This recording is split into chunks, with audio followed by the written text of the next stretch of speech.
জুলাই অভ্যুত্থানের মধ্য দিয়ে যে গণ অভ্যুত্থান তৈরি হয়েছে, এরপরে একটি অন্তর্বর্তীকালীন সরকার গঠন করা হয়েছে। ছাত্র জনতার গণ অভ্যুত্থানে গঠিত সরকারে ক্ষমতার কেন্দ্রে আমরা ছাত্র জনতাকে দেখতে পাচ্ছি না। ব্যক্তি নয়, স্বৈরাচার একটি ব্যবস্থাগত সমস্যা। ব্যক্তিকে হটালে এই স্বৈরাচারের পতন হয় না, ব্যবস্থাগত সংস্কার না করতে পারলে।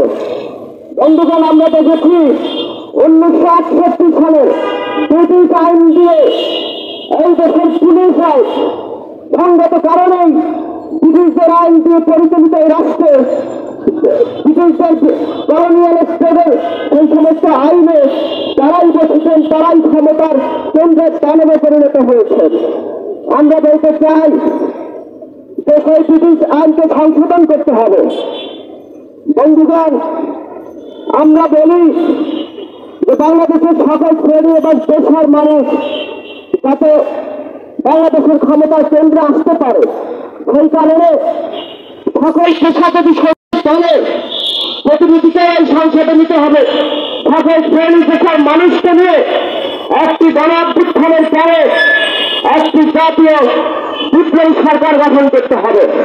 কিন্তু আমরা দেখেছি তত্ত্বাবধায়ক সরকারের বিকল্প একটা অন্তর্বর্তীকালীন সরকার। কিন্তু তারপরে আমরা আস্থা রাখতে চাই এবং বিশ্বাস করতে চাই যে জুলাই অভ্যুত্থানে যে আবু সাইদেরা, মুগ্ধেরা বুকে বুলেট বহন করে শহীদ হয়েছে, তাদের যে চেতনা 2024 সালের অভ্যুত্থানের চেতনা যাতে কোনোভাবে বৃথা না হয়। আমরা এটা চাইনি যে এক স্বৈরাচারকে ঘটিয়ে আর এক স্বৈরাচার যেন ক্ষমতায় আসতে না পারে। কিন্তু একই সাথে এই স্বাধীন বাংলাদেশে সকল মতের, সকল দলের, সকল সংগঠনের, সকল বর্ণের, সকল শ্রেণীর মতামত দেওয়ার উপযুক্ত পরিবেশ তৈরি করতে হবে। আমরা দেখেছি এই ক্ষমতার কেন্দ্রে এখনো সেই ফ্যাসিস্ট সরকারের স্বৈরাচারী কাঠামোর অফিসাররা রয়েছেন, আমলাতন্ত্র রয়েছেন। আমরা দেখেছি ক্ষমতা কেন্দ্র এখনো তাদের হাতেই রয়েছে। বন্ধুগণ, আমরা এই বিপ্লবকে বৃহৎ বিপ্লবে পরিণত হতে দিতে চাই না।